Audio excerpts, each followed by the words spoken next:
Assalamualaikum warahmatullahi wabarakatuh. Perkenalkan, nama saya Hani Adelia dari kelompok 10, jurusan PIAUD semester 3. Di sini saya akan mempresentasikan hasil kerja saya, yaitu tentang bacaan garib dalam Al-Quran. Garib menurut bahasa artinya tersembunyi atau samar. Sedangkan menurut istilah ulama Qurra, garib artinya sesuatu yang perlu penjelasan khusus dikarenakan samarnya pembahasan atau karena peliknya permasalahan baik dari segi huruf, lafaz, arti maupun pemahaman yang terdapat dalam Al-Quran.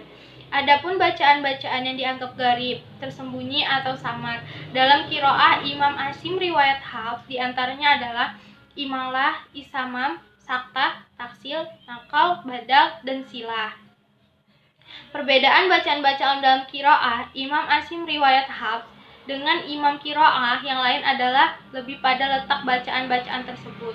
Berikut penjelasan tentang bacaan garib menurut Imam Asim riwayat Hafs. Yang pertama, imalah. Imalah menurut bahasa berasal dari wazan lafaz imala yamilu amala, yang artinya memiringkan atau membengkokkan. Sedangkan menurut istilah yaitu memiringkan fathah kepada kasroh atau memiringkan alif kepada ya. Bacaan imalah banyak dijumpai pada qiraah Imam Hamzah dan Al-Kisai.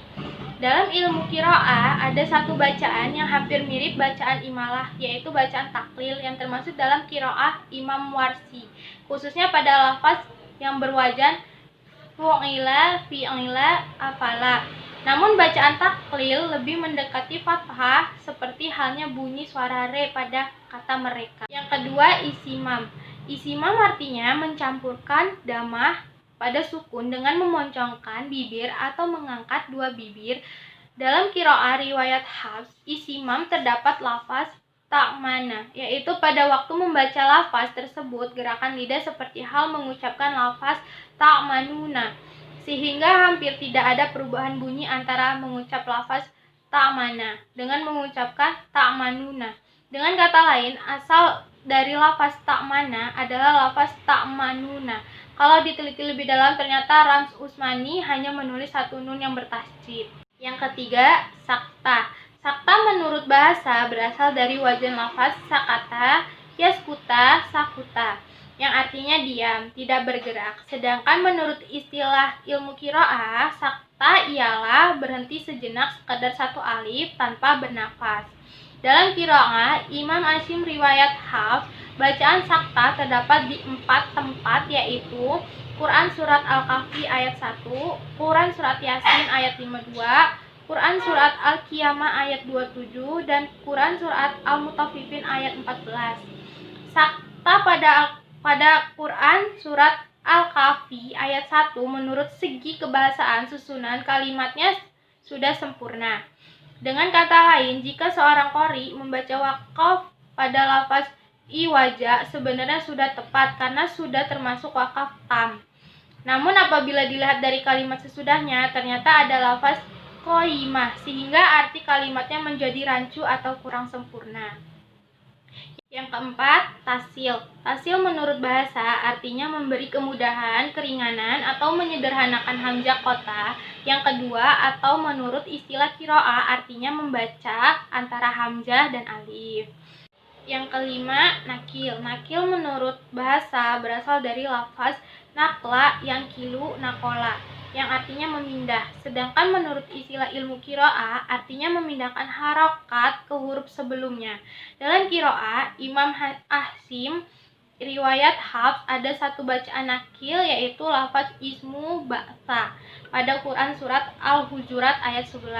Alasan dibaca nakil pada lafaz ismu adalah karena adanya dua hamzah wasol, yakni hamzah al-ta'rif dan hamzah ismu yang mengapit lam, sehingga kedua hamzah tersebut tidak terbaca apabila disambung dengan kata sebelumnya. Faidahnya, bacaan nakil ialah untuk memudahkan dalam mengucapkan atau membacanya. Yang keenam, ba'dal, mengganti. Badal menurut bahasa artinya mengganti, mengubah, sedangkan maksud badal di sini adalah mengganti huruf hijaiyah satu dengan huruf hijaiyah lainnya. Di antara lafaz-lafaz yang dibadal dalam Al-Quran menurut Imam Asim riwayat Hafs yaitu badal'a dengan ya.